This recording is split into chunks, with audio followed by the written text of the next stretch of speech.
कार्तिक मास। कार्तिक मास आज से शुरू हो रहा है। भगवान विष्णु के इस प्रिय महीने में व्रत, तप और पूजा पाठ करने से मोक्ष की प्राप्ति होती है। कार्तिक मास से देव तत्व भी मजबूत होता है। इसी महीने भगवान विष्णु योग निद्रा से जागते हैं और सृष्टि में आनंद और कृपा की वर्षा होती है। कार्तिक मास में भगवान विष्णु धरती पर जल में वास करते हैं, इसलिए इस महीने में ब्रह्मा मुहूर्त में स्नान करने का विशेष महत्व है। 29 अक्टूबर से कार्तिक मास का आरंभ हो गया है। कार्तिक मास में भगवान विष्णु और माता लक्ष्मी को प्रसन्न करने के लिए और उनकी कृपा प्राप्त करने के लिए आपको इस कथा का रोजाना पाठ करना चाहिए। नैमिषारण्य तीर्थ में श्री सूत जी ने 88,000 सनकादि ऋषियों से कहा, अब मैं आपको कार्तिक मास की कथा विस्तार पूर्वक सुनाता हूँ, जिसका श्रवण करने से मनुष्य के सभी पाप नष्ट हो जाते हैं और अंत समय में वैकुंठ धाम की प्राप्ति होती है। श्री कृष्ण जी से अनुमति लेकर देवर्षि नारद के चले जाने के पश्चात सत्यभामा प्रसन्न होकर भगवान कृष्ण से बोली, हे प्रभु, मैं धन्य हुई, मेरा जन्म सफल हुआ जो आपकी 16,000 स्त्रियों के बीच में आपकी परम प्यारी पत्नी बनी। मैंने आपके साथ नारद जी को वह कल्पवृक्ष आदिपुरुष विधिपूर्वक दान में दिया, परंतु वही कल्पवृक्ष मेरे घर लहराया करता है। यह बात मृत्युलोक में किसी स्त्री को ज्ञात नहीं है। हे त्रिलोकीनाथ, मैं आपसे कुछ पूछने की इच्छुक हूँ। आप मुझे कृपया कार्तिक महात्म्य की कथा विस्तार पूर्वक सुनाइए, जिसको सुनकर मेरा हित हो और जिसके करने से कल्प पर्यंत भी आप मुझसे विमुख न हो।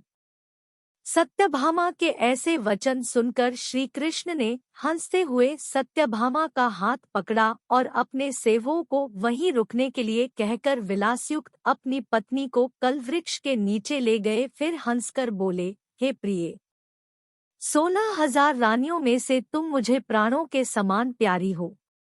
तुम्हारे लिए मैंने इंद्र और देवताओं से विरोध किया था। हे कांते, जो बात तुमने मुझसे पूछी है उसे सुनो। एक दिन मैंने श्री कृष्ण तुम्हारी सत्यभामा इच्छापूर्ति के लिए गरुड़ पर सवार होकर इंद्रलोक जाकर कल्पवृक्ष मांगा। इंद्र द्वारा मना किए जाने पर इंद्र और गरुड़ में घोर युद्ध हुआ और गौलोक में भी गरुड़ जी गौओं से युद्ध किया। गरुड़ की चोंच से उनके कान एवं पूंछ कटकर गिरने लगे, जिससे 3 वस्तुएं उत्पन्न हुई। कान से तंबाकू, पूंछ से गोभी और रक्त से मेहंदी बनी। इन तीनों का प्रयोग करने वाले को मोक्ष नहीं मिलता। तब गौओं ने भी क्रोधित होकर गरुड़ पर वार किया, जिससे उनके 3 पंख टूटकर गिर गए। इनके पहले पंख से नीलकंठ, दूसरे से मोर और तीसरे से चकवाचकवी उत्पन्न हुए। हे प्रिय, इन तीनों का दर्शन करने मात्र से ही शुभ फल प्राप्त हो जाता है। यह सुनकर सत्यभामा ने कहा, हे प्रभु, कृपया मुझे मेरे पूर्व जन्मों के विषय में बताइए कि मैंने पूर्व जन्म में कौन कौन से दान, व्रत व जप नहीं किए हैं। मेरा स्वभाव कैसा था, मेरे जन्मदाता कौन थे और मुझे मृत्युलोक में जन्म क्यों लेना पड़ा। मैंने कौन सा पुण्य कर्म किया था जिससे मैं आपकी अर्धांगिनी हुई। श्री कृष्ण ने कहा, हे प्रिय, अब मैं तुम्हारे द्वारा पूर्व जन्म में किए गए पुण्य कर्मों को विस्तार पूर्वक कहता हूँ, उसे सुनो। पूर्व समय में सतयुग के अंत में मायापुरी में अत्रिगोत्र में वेदांत का ज्ञाता देवशर्मा नामक एक ब्राह्मण निवास करता था। वह प्रतिदिन अतिथियों की सेवा, हवन और सूर्य भगवान का पूजन किया करता था। वह सूर्य के समान तेजस्वी था। वृद्धावस्था में उसे गुणवती नामक कन्या की प्राप्ति हुई।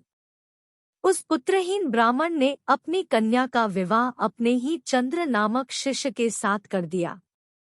वह चंद्र को अपने पुत्र के समान मानता था और चंद्र भी उसे अपने पिता की भांति सम्मान देता था। एक दिन वे दोनों कुश व समिधा लेने के लिए जंगल में गए। जब वे हिमालय में भ्रमण कर रहे थे तब उन्हें एक राक्षस आता हुआ दिखाई दिया। उस राक्षस को देखकर भय के कारण उनके अंग शिथिल हो गए और वे वहां से भागने में भी असमर्थ हो गए। तब उस काल के समान राक्षस ने उन दोनों को मार डाला। चूंकि वे धर्मात्मा थे इसलिए मेरे पार्षद उन्हें मेरे वैकुंठ धाम में मेरे पास ले आए। उन दोनों द्वारा आजीवन सूर्य भगवान की पूजा किए जाने के कारण मैं दोनों पर अति प्रसन्न हुआ।